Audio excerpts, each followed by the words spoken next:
దిల్సుఖ్ నగర్ పేలుళ్ల నిందితులకు ఉరిశిక్ష విధించిన హైకోర్టు. స్వీట్లు పంచుకొని సంతోషం వ్యక్తం చేసిన బాధితులు. ఉద్యానవన పంటల సాగు పెరగాలన్న కోదండరెడ్డి. పైలట్ ప్రాజెక్టులపై రైతు కమిషన్ సభ్యులతో సమీక్ష. షామీర్పేటలో ఈతకు వెళ్లిన 2 మృతి. దావత్ కోసం చెరువు దగ్గరకు వెళ్లారన్న పోలీసులు.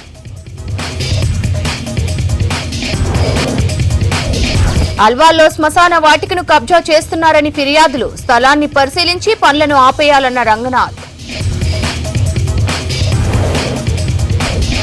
మిస్ వరల్డ్ పోటీల ఏర్పాట్లను పరిశీలించిన స్మితా సబర్వాల్. మే 7 నుంచి పోటీలు. హాజరు కానున్న 120 దేశాల మోడల్స్. దిల్సుఖ్ నగర్ బాంబు పేలుళ్ల కేసులో తెలంగాణ హైకోర్టు సంచలన తీర్పునిచ్చింది. ఎన్ఐఏ కోర్టు ఇచ్చిన తీర్పును సమర్థిస్తూ నిందితులకు ఉరిశిక్ష ఖరారు చేసింది హైకోర్టు. 2013 ఫిబ్రవరి 21న దిల్సుఖ్ నగర్లో జరిగిన బాంబు పేలుళ్ల ఘటనలో 18 మంది చనిపోగా 130 మందికి గాయాలు అయ్యాయి. ఉగ్రవాదులకు ఉరిశిక్ష విధించడంతో సంతోషం వ్యక్తం చేశారు బాధితులు.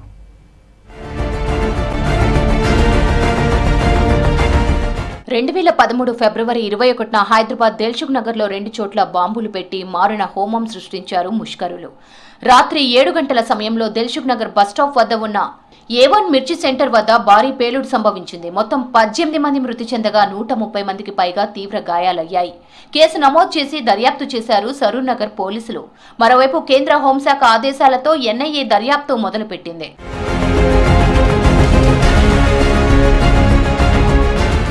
ఇండియన్ ముజాహిద్దీన్ ఉగ్రవాద సంస్థ ఈ పేలుళ్లకు పాల్పడినట్లు ఎన్ఐఏ గుర్తించింది. బాంబు పేలుళ్లకు ముందు సీసీ కెమెరాల్లో రికార్డైన ఫుటేజ్ ను పరిశీలించారు. అందులో 2 అనుమానిత వ్యక్తులు సైకిళ్లతో తిరుగుతున్న దృశ్యాలు చిక్కాయి. ఇలా ఎన్ఐఏ అధికారులకు సీసీ కెమెరాల ఫుటేజ్ కీలకంగా మారింది.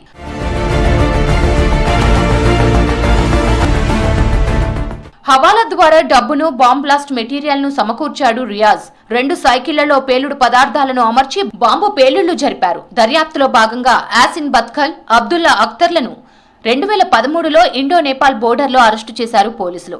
విచారణలో నిందితులు నేరం చేసినట్లు ఒప్పుకున్నారని తెలిపారు. వాళ్లిచ్చిన సమాచారంతో బీహార్కు చెందిన అఖ్తర్, పాకిస్తాన్కు చెందిన రెహమాన్లను 2014 మేలో ఢిల్లీ పోలీసులు అరెస్టు చేశారు. వీరితో పాటు పూణేకు చెందిన అజీజ్ షేక్ను కూడా ఎన్ఐఏ అరెస్టు చేసింది.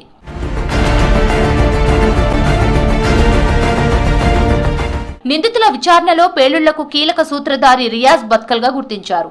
పాకిస్తాన్లో తలదాచుకున్న బత్కల్ కోసం రెడ్ కార్నర్ నోటీసులు కూడా జారీ చేసింది ఎన్ఐఏ. మరోవైపు ఘటనపై దర్యాప్తు చేసిన ఎన్ఐఏ 6 నిందితులపై 3 ఛార్జ్షీట్లు దాఖలు చేసింది. ఉగ్రవాద కార్యకలాపాల వ్యవహారంలో గతంలో నిందితులపై కేసులు ఉన్నట్లు గుర్తించింది. ప్రధాన నిందితుడు రియాజ్ బక్తల్ మినహా మిగిలిన 5 నిందితులపై ఎన్ఐఏ ప్రత్యేక కోర్టులో 2015లో ట్రయల్ కొనసాగింది. ముఖ్యంగా 6 నిందితుల్లో ఒక accused number 1 is hiding in Pakistan. అతను రియాజ్ బక్తల్. తర్వాత మిగతా ఉన్నటువంటి ఎవరైతే 5 ఉన్నారో A2 to 6, ఈ A2 to 6కు చెందినటువంటి 5 కూడా ట్రయల్ కోర్టు సుదీర్ఘమైనటువంటి విచారణ చేసి ముఖ్యంగా అసదుల్లా అఖ్తర్, తర్వాత జియా ఉర్ రెహమాన్, ఈయన resident of Pakistan, is a Pakistani national, Mohammed Tahseen Akhtar, Mohammed Ahmed Siddibaba, తర్వాత ఐజాజ్ షేక్, ఈ 5 అక్యూజ్డ్ కూడా ట్రయల్ కోర్టు ముఖ్యంగా special court for NIA cases Cherlapalli జైల్లో కండక్ట్ చేసి నియర్లీ మొత్తం 5 కూడా మరణశిక్ష, rarest of the rare case అని చెప్పి క్యాపిటల్ పనిష్మెంట్ ఇవ్వడం జరిగింది. 18 మంది మరణానికి కారణమయ్యి 130 మందికి ఇంజూర్ అయ్యి ఈ యొక్క వీళ్ళందరూ కూడా సంబంధించినటువంటి ఒక టెర్రరిస్ట్ గ్యాంగ్ కాబట్టి ముఖ్యంగా ఏదైతే ఇన్వెస్టిగేషన్ ఉందో వీళ్ళందరినీ టెర్రరిస్ట్ యాక్టివిటీగా ఏదైతే యాక్టివిటీ ఉందో దానికి సంబంధించి డెత్ కన్ఫర్మ్ చేయమని చెప్పేసి ఇవాళ డివిజన్ బెంచ్ ఇవ్వడం జరిగింది. విచారణలో 157 మంది సాక్షులను ఎన్ఐఏ ప్రశ్నించింది. వారి నుంచి సేకరించిన ఆధారాలు ఎన్ఐఏ కోర్టుకు సమర్పించింది. 2016 డిసెంబర్ 13న 5 నిందితులను దోషులుగా గుర్తించింది. జైలు శిక్ష, జరిమానాలతో పాటు ఉరిశిక్ష విధించింది ఎన్ఐఏ కోర్టు. అయితే ఈ తీర్పుపై నిందితులు తెలంగాణ హైకోర్టును ఆశ్రయించారు. అప్పటి నుంచి హైకోర్టులో నిందితుల పిటిషన్లపై విచారణ జరిగింది. వివిధ జైళ్లలో నిందితులు శిక్ష అనుభవిస్తున్నారు. తెలంగాణ హైకోర్టు నిందితులకు ఉరిశిక్ష విధిస్తూ తీర్పునిచ్చింది. దీంతో సంతోషం వ్యక్తం చేశారు బాధితులు. చాలా థ్యాంక్స్ చెప్తున్నాం హైకోర్టు.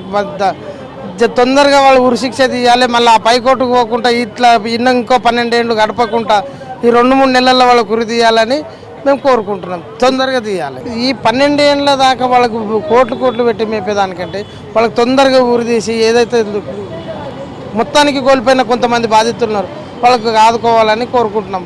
గోకుల్ చాట్ బాధితుడిని అయితే నేను ప్రతి సంవత్సరం శ్రద్ధాంజలి ప్రతి చోట చేస్తానండి. దిల్సుఖ్నగర్లో చేస్తా శ్రద్ధాంజలి, కోటిలో చేస్తా, లుంబిని పార్కు, మక్కా మసీద్, ప్రతి చోట ఆర్గనైజర్ని నేను. రహీం నా పేరు, 75 సంవత్సరాలు. మాకు చాలా హ్యాపీగా ఉందండి. మళ్ళీ వాళ్ళు ఇక్కడ 18 మంది చనిపోయారండి. మేము చాలా ఆనందంగా వ్యక్తపరుస్తున్నాము. అప్పుడు సంఘటన జరిగినప్పుడు ఇక్కడ స్టూడెంట్గా ఉండేను. ఇక్కడ వచ్చి చూసి అంత చిల్లా చిత్రం ఉండే, అంత బాడీలు దాదాపు 18 మంది చచ్చిపోయినారు, 130 మంది గాయాలైనాయి. ఎవరు ఆ రోజులలో ఇక్కడ లించోవడం కూడా భయపడ్డారు. తర్వాత కొన్ని రోజులు ఇక్కడ చిన్న బిజినెస్ చేసుకోవడం కూడా భయపడ్డారు. ఈరోజు న్యాయస్థానము, ప్రభుత్వాలు కూడా వెంటనే ఉరిశిక్ష చేయాలి. అంతమంది ప్రాణాలు బలిగొన్నారు. ఇప్పుడు కూడా లుంబిని పార్క్ చేసిన వాళ్ళు కూడా వెంటనే ఉరిశిక్ష చేయాలి. ఉరిశిక్ష చేస్తే ఇంకోటి రేపులు చేసేటోళ్ళకి కానీ వీళ్ళకి ఉరిశిక్ష చేస్తే ఇంకోసారి చేయాలంటే ఎవరైనా భయపడతారు. దీన్ని మేము చాలా ఆనందం వ్యక్తం చేస్తూ మేము స్పీడ్ చేసి ఇక్కడ మంచి పబ్లిక్లతోటి పంచుకుంటున్నాం. దిల్సుఖ్నగర్ జంట పేలుళ్ల కేసులో నిందితులకు హైకోర్టు ఉరిశిక్ష వేయడంతో ఆనందం వ్యక్తం చేస్తూ స్వీట్లు పంచుకున్నారు. నేతకాని మహర్కుల సంఘం భవనం నిర్మాణం కోసం ఎంపీ నిధుల నుంచి 50 లక్షల రూపాయలు మంజూరు చేసిన పెద్దపల్లి ఎంపీ గడ్డం వంశీకృష్ణకు ధన్యవాదాలు చెప్పారు నేతకాని మహర్కుల సంఘం నాయకులు. ఎన్నికల్లో ఇచ్చిన మాట వంశీకృష్ణ నిలబెట్టుకున్నారని హర్షం వ్యక్తం చేశారు. ఈ సందర్భంగా బెల్లంపల్లి పట్టణంలోని ప్రెస్ క్లబ్లో మీడియా సమావేశం నిర్వహించి చెన్నూరు ఎమ్మెల్యే వివేక్ వెంకటస్వామి, బెల్లంపల్లి ఎమ్మెల్యే గడ్డం వినోద్, ఎంపీ వంశీకృష్ణకు ధన్యవాదాలు చెప్పారు. ఎన్నికల ముందు ఇచ్చినటువంటి హామీ ఏదైతే గడ్డం వినోద్ గారు కానివ్వండి, వివేక్ గారు కానివ్వండి, వారి యొక్క సుపుత్రులు మరి యువ నాయకుడు గడ్డం వంశీ గారు కూడా తప్పకుండా జిల్లాలో మీకు నేతకాని భవన్ మేము కల్పిస్తామని చెప్పి మరి ఈరోజు ఆ యొక్క మాటను నిలబెట్టుకున్నందుకు వారికి ముగ్గురికి కూడా మా యొక్క నేతకాని సంఘం తరఫున వారికి ఎంత ధన్యవాదాలు తెలియజేసినా కూడా తక్కువే. మరి ఇంకా ఏదైతే ఎలక్షన్ ముందు ఏదైతే వాళ్ళు మరి మనకు మాట ఇచ్చిండ్రో మరి వాటన్నింటినీ కూడా పూర్తి చేసి మరి మంచిర్యాలలో ఉన్నటువంటి 2nd ఫ్లోర్కు మరి 50 లక్షలు మనకు ఎంపీ నిధుల నుండి ప్రత్యేకంగా మనకు కేటాయించడం జరిగింది. తప్పకుండా కూడా మాట తూచ తప్పకుండా మరి పనిచేసినారు. పార్లమెంటు మెంబర్ వంశీకృష్ణ గారికి మరియు బెల్లంపల్లి శాసనసభ్యులు గడ్డం వినోద్ వెంకటస్వామి గారికి మరియు చెన్నూరు శాసనసభ్యులు వివేక్ వెంకటస్వామి గారికి నేతకాని కుల బాంధవులందరి తరఫున మేము ధన్యవాదాలు తెలుపుతూ ఎస్సీ కార్పొరేషన్, బీసీ కార్పొరేషన్ లాగానే నేతకాని కార్పొరేషన్ కూడా వాళ్ళు మాట ఇచ్చిన ప్రకారం నిలబెట్టుకోవాలని కోరుకుంటూ వారికి ధన్యవాదాలు తెలుపుతున్నాను. ఈ జిల్లాలో మంచిర్యాల జిల్లాలో ఉన్నటువంటి నేతకాని మహర్ భవన్కు 2వ ఫ్లోర్కు సంబంధించినటువంటి అంశాన్ని తన దృష్టికి తీసుకుపోవడంతో ఎంపీ ల్యాండ్స్ నుండి 50 లక్షల రూపాయలు మా భవన్కు 50 లక్షల రూపాయలు ఫండ్ శాంక్షన్ అయ్యేటట్టు చేసినందుకు నేతకాని మహర్ సంఘం పక్షాన వారికి ప్రత్యేక కృతజ్ఞతలు తెలియజేసుకుంటున్నాను. గడ్డం వినోద్ గారిని మరియు అదేవిధంగా వివేక్ గారిని మరియు అదేవిధంగా వారి తనయుడు మా యువ నాయకుడు వారు మంచి మనసు చేసుకొని వారు ఫస్ట్ ఎంపీ ల్యాండ్స్ నుంచి 50 లక్షలు శాంక్షన్ చేయడం ఇది మేము చాలా సంతోషించదగ్గ విషయం. రంగారెడ్డి జిల్లా మోయినాబాద్లోని కేఎల్హెచ్ అజీజ్ నగర్ క్యాంపస్లో గ్లోబల్ నావిగేషన్ శాటిలైట్ సిస్టమ్ రిఫ్లెక్టోమెట్రీపై వర్క్షాప్ నిర్వహించారు. ఈ కార్యక్రమానికి ముఖ్య అతిథులుగా doctor James L, doctor Rashmisha, doctor Dharmendra Pandey హాజరయ్యారు. ఈ కార్యక్రమంలో ఐఐటీలు, బిఐటిఎస్, అంతరిక్ష సంస్థల 35 మంది ప్రతినిధులు పాల్గొన్నారు. వాతావరణం, వ్యవసాయం, హైడ్రాలజీ, విపత్తు నిర్వహణలో జిఎన్ఎస్ఎస్ రిఫ్లెక్టోమెట్రీ అత్యాధునిక అనువర్తనాలను అన్వేషిస్తుందన్నారు శాస్త్రవేత్తలు. ఈ workshop totally sponsored by IEEE GRSS society మనకి స్పాన్సర్ చేస్తున్నారు. సో ఈ వర్క్షాప్కి మనకి స్పీకర్స్ కింద పడ్యూ యూనివర్సిటీ నుంచి ప్రొఫెసర్ గ్యారిసన్ గారు, NASA senior scientist Rashmi Shah గారు, అలాగే ఇస్రో అహ్మదాబాద్ సైంటిస్ట్ పాండే గారు కూడా వచ్చారండి. సో మనకి ఈ కెపాసిటీ బిల్డింగ్ వర్క్షాప్ 3 days చేస్తున్నామండి. సో ఈ వర్క్షాప్ యొక్క ముఖ్య ఉద్దేశం ఏంటంటే జిఎన్ఎస్ఎస్ రిఫ్లెక్ట్రోమెట్రీ మీద ఈ 3 days చేస్తున్నమాట. ఇది చాలా ఇంపార్టెంట్ కటింగ్ ఎడ్జ్ టెక్నాలజీ. ఇది కాకుండా మనకి డిజాస్టర్ మేనేజ్మెంట్లో కూడా ఈ టెక్నాలజీని బాగా యూజ్ చేస్తారు. సో దీనికి ఆల్మోస్ట్ 35 పార్టిసిపెంట్స్ వచ్చారండి across India, and we have foreign participants also, and we are running this program very successfully. It's a 3 days capacity building workshop. And I'm also the technical committee chair for the Instrumentation and Future Technologies committee for the Geoscience and Remote Sensing Society, which is the IEEE society that's sponsoring the GNSSR capacity building workshop at the KL University in Hyderabad and Aziz Nagar. I'm really excited to be here. My research has been on trying to use signals, as Professor Garrison mentioned, for communication satellites that is constantly bouncing off surface of Earth and is there, and trying to use those signals for the purpose of science, as well as trying to understand how we can use the information about the Earth that we get for different applications in terms of water and ecosystems per se. Participate in this capacity building workshop sponsored by the IEEE Geoscience and Remote Sensing Society here at KL University in Aziz Nagar, Hyderabad.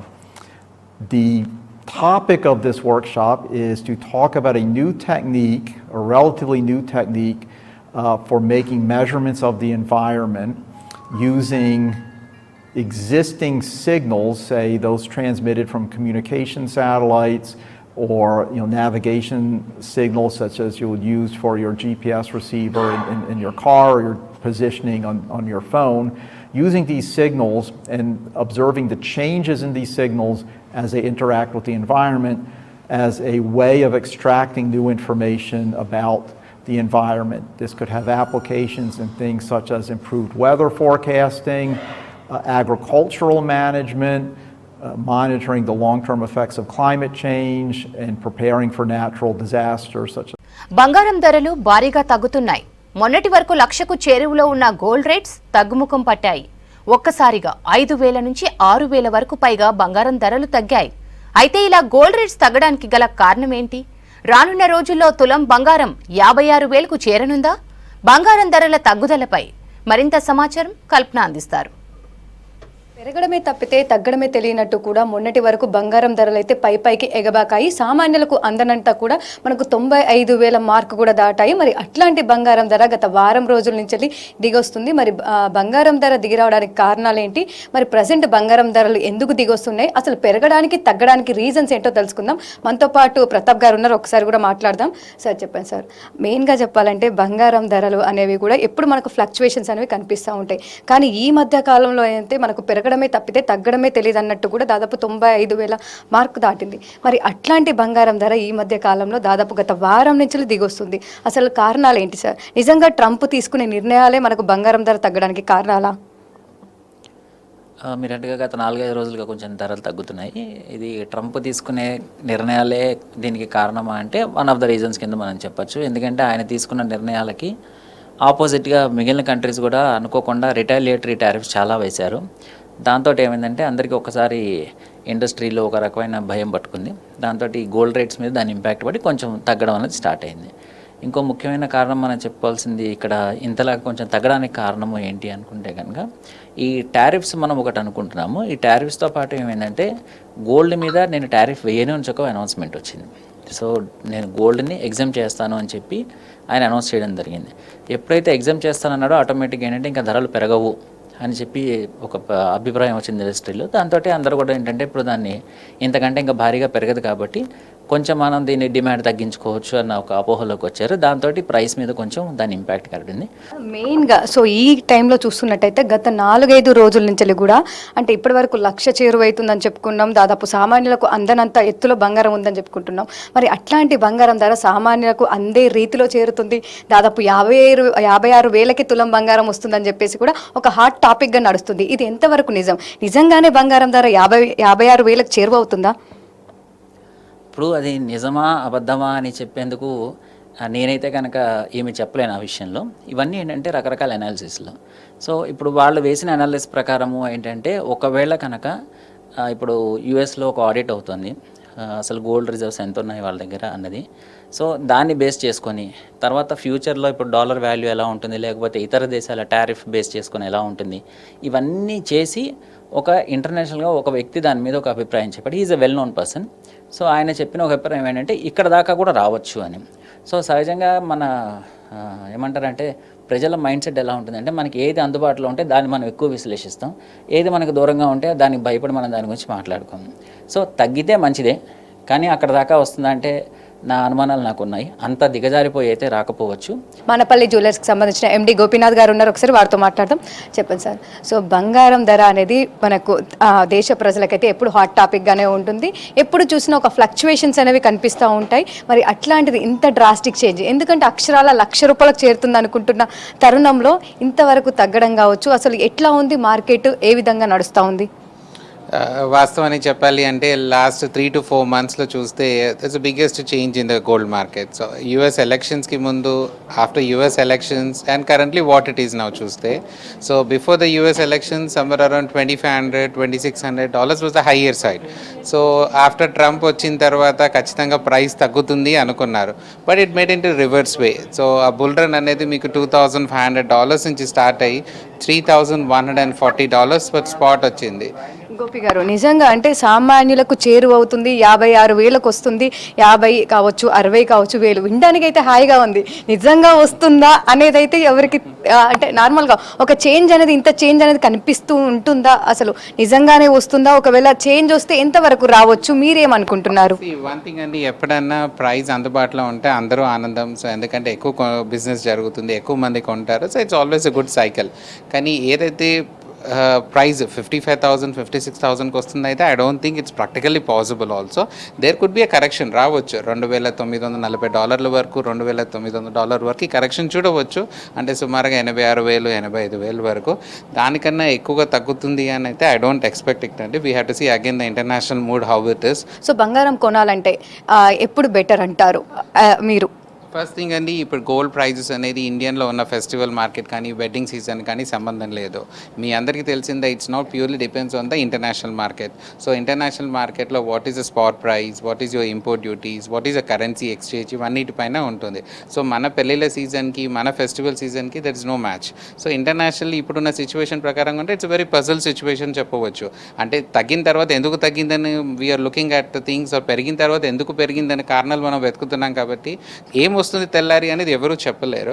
But ఓవరాల్గా చూసుకుంటే it's not a big correction అని చెప్పవచ్చు. There could be some correction because ఆర్టిఫిషియల్గా ఇంత growth ఏదైతే చూసామో, $400, $500 jump ఒక short టైంలో, that is really something not a natural growth. So ఈ గ్రోత్ ఇంత పెరిగినప్పుడు ఖచ్చితంగా 20-30% తగ్గే అవకాశాలు అయితే ఉన్నాయి. So 2,900 could be a good support level అని ఐఎమ్ ఎక్స్పెక్టింగ్. సో ఓవరాల్గా ప్రజెంట్ మార్కెట్ ఏ విధంగా ఉందండి? సేల్స్ కావచ్చు, ఎట్లా ఉంది? సో ప్రజెంట్ ఏమైనా పెరిగాయా ఈ చేంజెస్ వల్ల? అంటే ఒకటి ఏంటంటే ప్రైస్ తగ్గుతున్నప్పుడు ఖచ్చితంగా వాడు ఏ కస్టమర్ థింగ్స్ ఇంకా తగ్గుతుంది, వెయిట్ అండ్ వాచ్ చేస్తారు. సో ఓవరాల్గా చెప్పాలి అంటే business is very good going on in Hyderabad. Jewellery market ఎక్కడైనా ఇండియాలో it's pretty good. But compare to the sales point చూసుకుంటే స్టెబిలిటీ ఉంటే sales will be more pretty higher. ఈ స్టెబిలిటీ లేకుంటే మాత్రం తప్పకుండా ఎవరైతే అవసరం ఉంది వాళ్ళు వచ్చి తీసుకోవడం, అకేషన్ ఉంది వాళ్ళు వచ్చి తీసుకోవడమే జరుగుతుంది. ఇన్వెస్ట్ చేసే వాళ్ళు కొద్దిగా వెనక ఉంటారు, ఎందుకంటే ప్రైస్లో ఒక స్టెబిలిటీ లేదు. ప్రైస్ స్టెబిలిటీ ఉంటే తప్పకుండా ఇంకా బాగుంటుందని మార్కెట్ ఎక్స్పెక్ట్ చేస్తున్నాం. థ్యాంక్ యూ అండి. ఓవరాల్గా చూసుకున్నట్టయితే బంగారం ధరను అయితే మరింత తగ్గే అవకాశం అయితే మనకు కనిపిస్తూ ఉంది. కెమెరా పర్సన్ ప్రవీణ్తో కల్పన, V6 news, Hyderabad.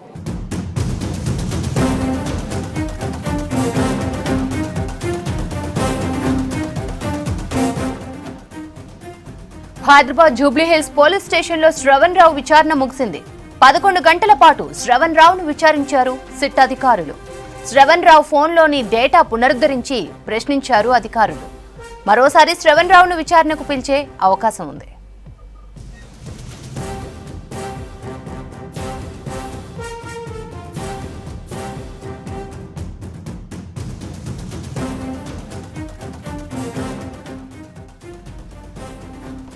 Hyderabad Jubilee Hills police స్టేషన్లో శ్రవణ్ రావు విచారణ ముగిసింది. 11 గంటల పాటు శ్రవణ్ రావును విచారించారు సిట్ అధికారులు. శ్రవణ్ రావు ఫోన్లోని డేటా పునరుద్ధరించి ప్రశ్నించారు అధికారులు.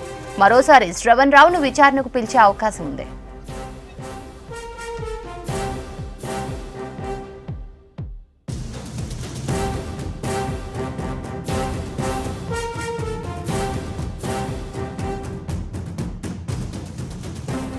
డీటెయిల్స్ అనిల్ అందిస్తారు. అనిల్, శ్రవణ్ రావును ఉదయం నుంచి సిట్ అధికారులు విచారించారు కదా, ఎంక్వైరీ ముగిసింది, అప్డేట్స్ ఏంటి?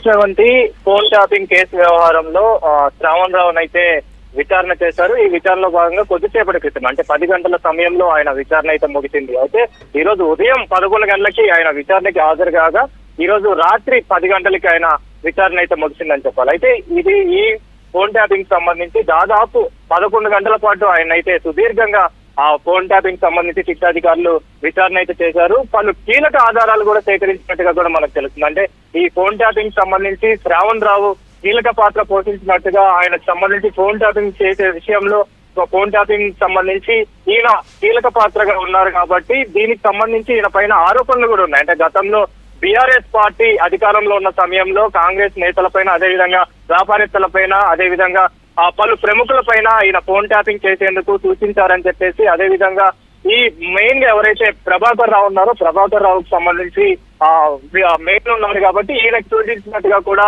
ఈ ఆరోపణలు ఈయన పైన ఉండడంతో శ్రావణ్ రావును అయితే ఈ రోజు విచారించినట్టుగా కూడా మనకు తెలుస్తుంది. అయితే ఈ విచారణలో భాగంగా ఇప్పటికే 2 సార్లు ఆయన విచారణకు హాజరయ్యారు. విచారణకు హాజరైన తరుణంలోనే మొదటి విచారణకు హాజరైన సమయంలో కొన్ని ప్రశ్నలకి ఆయన సమాధానం చెప్పలేదని చెప్పేసి శిక్షాధికారుల నుంచి మనకు సమాచారం ఉంటుంది. అంటే అసంతృప్తిగా ఉండడంతో మరోసారి హాజరు కావాలంటూ కూడా 2వ సారి హాజరయ్యారు. హాజరైన సమయంలో ఆయనకు సంబంధించిన వ్యక్తిగత ఫోన్లను కూడా తీసుకురావాలని చెప్పేసి, అదేవిధంగా కొన్ని డాక్యుమెంట్స్ ను కూడా ఇవ్వాలని చెప్పేసి చెప్పడంతో 2వ సారి వచ్చిన సమయంలో, విచారణకు వచ్చిన సమయంలో ఆయన అయితే ఫోన్లను కూడా సబ్మిట్ చేసిన సిచ్యువేషన్ అయితే మనకు తెలిసింది. అయితే ఆ సమయంలో గంట పాటు ఆయనకి విచారణ సాగింది.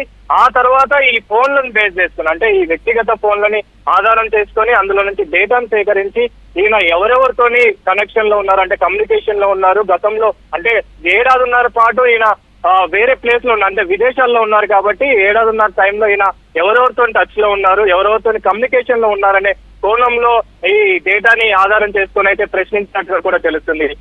అయితే ఈ ఫోన్ ట్యాపింగ్ సంబంధించి మరో 3 రోజుల్లో మరొకసారి పిలిచే అవకాశం అయితే ఉంది. అంటే విచారణ ఈ విచారణకు సంబంధించి మరో 3 రోజుల్లో పిలిచే అవకాశం అయితే ఉందని చెప్పేసి మనకు శిక్షాధికారుల నుంచి సమాచారం అందుతుంది. అయితే ఇప్పటికే కీలక ఆధారాలు సేకరించారు. అదేవిధంగా మరో కీలక ఆధారాలు సేకరించే విధంగా మరో 3 రోజుల్లో పిలిచే అవకాశం ఉన్నట్టు కూడా మనకి పోలీసుల నుంచి అయితే సమాచారం అందుతుంది. Sravanthi. Right Anil, thank you.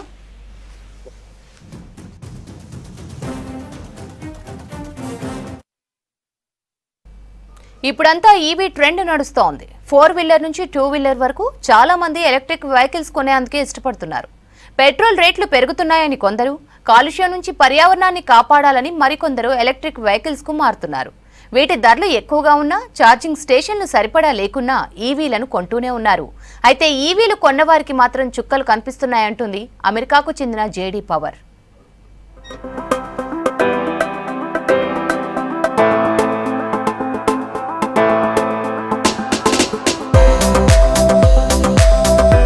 ప్రపంచవ్యాప్తంగా ఈవీ ట్రెండ్ నడుస్తుంటే భారత్లో ఈవీలు వాడేవారికి మాత్రం తిప్పలు తప్పట్లేదు. 2025 ఇండియా 2 వీలర్ ఇన్ఫిషియల్ క్వాలిటీ స్టడీ పేరుతో సర్వే నిర్వహించింది జేడీ పవర్ సంస్థ.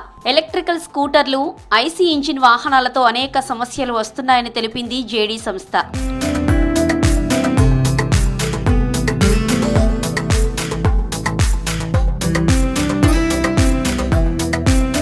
సర్వేలో 6,500కు పైగా కొత్త 2 వీలర్స్ ఓనర్స్ ఫీడ్బ్యాక్ తీసుకున్నామని తెలిపింది జేడీ పవర్ సంస్థ. ఈ సర్వేలో ఎలక్ట్రిక్ స్కూటర్లు, పెట్రోల్ వెహికల్స్ తో పోలిస్తే 2 ఎక్కువ సమస్యలను ఎదుర్కొంటున్నట్లు తెలిసిందన్నారు. 100 ఎలక్ట్రిక్ వాహనాలలో దాదాపు 98 వెహికల్స్ లో సమస్యలు వస్తున్నట్లు గుర్తించామన్నారు.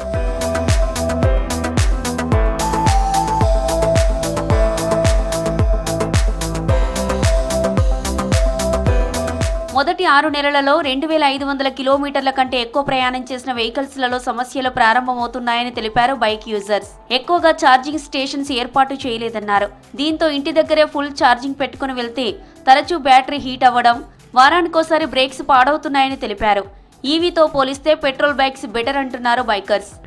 మెయిన్లీ ఎలక్ట్రికల్ వెహికల్స్ కోసం ప్రాబ్లం ఏముంది అని చెప్పేసి అంటే పొల్యూషన్ వైజ్ బాగానే ఉంటుంది. బట్ ఏంటంటే సర్వీస్ స్టేషన్స్ అనేవి మనకు బాగాలేవు. అండ్ ఈవెన్ దో సర్వీస్లో ఏమైనా ఇష్యూస్ వచ్చినా సరే ప్రాపర్గా ఫాస్ట్గా చేసేవాళ్ళు, రిపేర్ రెస్పాన్స్ ఇచ్చేవాళ్ళు ఎవరు లేరు. అండ్ మెయిన్లీ మనకు ఒక 200-250 కిలోమీటర్స్ వెళ్దామంటే కూడా అది ఓన్లీ 120 మాత్రమే కిలోమీటర్స్ వెళ్తుంది. ఎక్కువ లాంగ్ వెళ్ళాలంటే వెళ్ళలేము. మెయిన్ రీజన్ దీనివల్ల ప్రాబ్లం అవుతుంది. తెలిసిన ఒకతను తీసుకున్న 6 మంత్స్లో రైనీ సీజన్ వచ్చినప్పుడు బైక్ వర్షాల నీళ్ళలో వెళ్తుంటే సడన్లీ ఆగిపోయింది. ప్రాబ్లం ఏంటి అని చెప్పేసి మనం సర్వీస్కి వెళ్తే చిన్న ఉస్కే ఉంటుంది కదా, ఉస్కే విల్లో పెళ్ళికెళ్ళి అది దాని రిలేటెడ్ ఇష్యూస్ అని చెప్పేసి చెప్పారు సర్వీస్ సెంటర్లో. అండ్ దాన్ని బట్టి నేను యాక్చువల్లీ ఎలక్ట్రికల్ వెహికల్కి ఇప్పడం కన్నా పెట్రోల్ వెహికల్కి వెళ్దామని పెట్రోల్ వెహికలే ప్రిఫర్ చేశాను యాక్చువల్లీ. అయితే అన్ని ఈవీలకు సమస్యలు ఎక్కువగా రావట్లేదంటున్నారు మరికొందరు బైకర్స్. తగు జాగ్రత్తలు తీసుకోవాలని సూచిస్తున్నారు. ఈవీ స్కూటీలలో బయట తిరిగి ఇంటికి వచ్చిన తర్వాత ఛార్జింగ్ పెడితే బ్యాటరీలు ఫెయిల్ అవుతాయంటున్నారు. బ్యాటరీ టెంపరేచర్ తగ్గిన తర్వాత ఛార్జింగ్ పెట్టాలని సూచిస్తున్నారు. తీసుకొని దగ్గర నేను ఒక 6 మంత్స్ అవుతుంది. 6 మంత్స్ అవుతుంది. మంత్లు వీక్లీ వచ్చేసి 2 వచ్చేసి 1400 అన్న. బాగా హెవీ 1400 అంటే ఇప్పుడు మనం కొత్త బైక్ తీసుకున్నా సరే అంత ఈఎంఐ పడదు. మినిమం కనీసం ఎంత 4000 ఎంత పడుతుంది. దీనికి నెలకు వచ్చేసి 6000 అయిపోతుంది. ప్రాబ్లమ్స్ ఏంటంటే బ్రేక్స్ అని, ఆ బ్రేక్స్ ఒకటి. నెక్స్ట్ ఏంటంటే ఎక్కడ పడితే ఆగిపోతే నెక్స్ట్ సర్వీసింగ్ కూడా ఏం చేయరు. ఆ ఛార్జింగ్ స్టేషన్ కూడా ఇప్పుడు ఆ ఛార్జింగ్ స్టేషన్ ఎక్కడన్నా నేను జేఎన్టీ నుంచి వస్తున్నాను నేను. ఇప్పుడు ఆ ఛార్జింగ్ చిన్న బండి మీద వచ్చి నా ఛార్జింగ్ స్టేషన్స్ కూడా మ్యాక్సిమం అవైలబుల్ ఉండవు. అయితే కొన్ని ట్రస్టెడ్ కంపెనీల ఈవీ వెహికల్స్లో సమస్యలు రాకుండా మిగిలిన వాటిలో ప్రాబ్లమ్స్ రావడంతో వాటిని కొనేందుకు ఆలోచిస్తున్నారు జనాలు.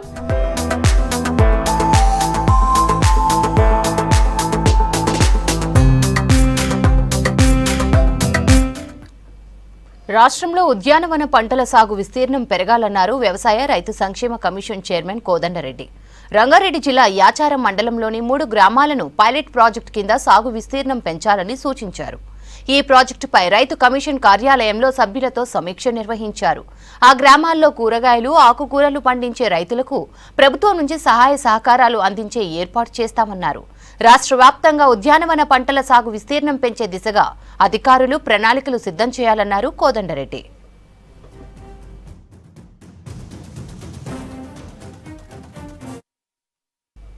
మెస్ వరల్డ్ పోటీల ఏర్పాట్లను పరిశీలించారు టూరిజం సెక్రటరీ స్మితా సబర్వాల్. మే 7 నుంచి 31 వరకు 72వ మెస్ వరల్డ్ పోటీలు తెలంగాణ పర్యాటక శాఖ ఆధ్వర్యంలో జరగనున్నాయి. ఈ పోటీలలో 120 దేశాలకు చెందిన మోడల్స్ పాల్గొననున్నారు. వారు మే 6న హైదరాబాద్కు రానున్నారు. చార్మినార్ వద్ద హెరిటేజ్ వాక్, చౌమహల్లా ప్యాలెస్ లో వెల్కమ్ డిన్నర్ ఏర్పాటు చేస్తున్నారు. ప్యాలెస్ లో పర్యటించి ఏర్పాట్లు పూర్తి చేయాలని అధికారులను ఆదేశించారు స్మితా సబర్వాల్.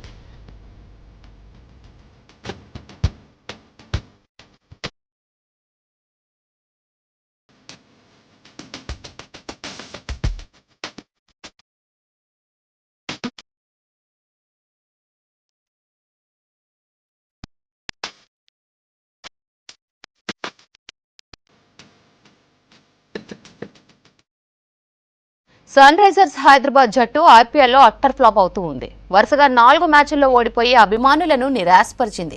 5 మ్యాచ్లు ఆడిన ఈ జట్టు కేవలం 1 విజయం సాధించి పాయింట్ల పట్టికలో 10వ స్థానంలో ఉంది. సన్ రైజర్స్ బ్యాటర్లు వరుసగా విఫలమవడంతో బౌలర్లు కూడా అదే బాట పట్టారు. కనీసం ప్రత్యర్థి జట్టు బ్యాటర్లను నిలువరించే ప్రయత్నం కూడా చేయలేకపోతున్నారు. ఇప్పటి వరకు 5 మ్యాచ్లు ఆడిన సన్ రైజర్స్ మరో 9 మ్యాచ్లు ఆడాల్సి ఉంది. అయితే జరగబోయే మ్యాచ్లలో సన్ రైజర్స్ గెలవాలని కోరుతున్నారు అభిమానులు.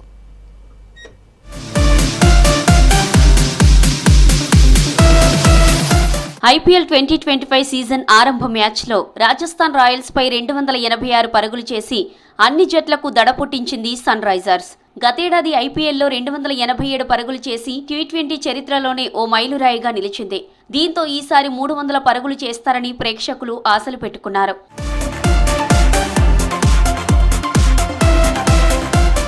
సన్ రైజర్స్ హైదరాబాద్ జట్టు రోజు రోజుకు పతనమవుతోంది.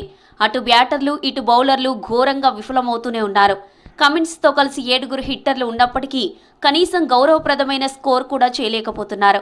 5 మ్యాచ్లు ఆడిన సన్ రైజర్స్ జట్టు మొదటి మ్యాచ్లో గెలిచి మిగిలిన 4 ఓడిపోయి పాయింట్ల పట్టికలో అట్టడుగున పడ్డది.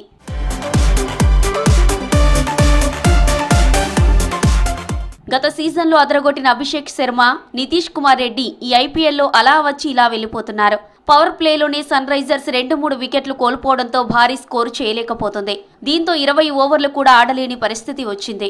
బౌలింగ్లో షమి, పాట్ కమిన్స్ మినహా ఎవరూ రాణించకపోవడంతో సన్ రైజర్స్ భారీగా పరుగులు సమర్పించుకుంటుంది. 5 మ్యాచ్లలో ఒక్కసారైనా ప్రత్యర్థి జట్టును ఆలౌట్ చేయలేకపోయింది. కనీసం 7 వికెట్లు కూడా సన్ రైజర్స్ బౌలర్లు తీయలేకపోయారని మండిపడుతున్నారు అభిమానులు.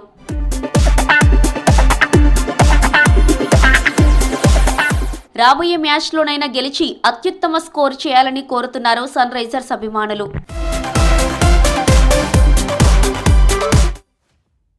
That's all for now. Stay tuned to V6 News.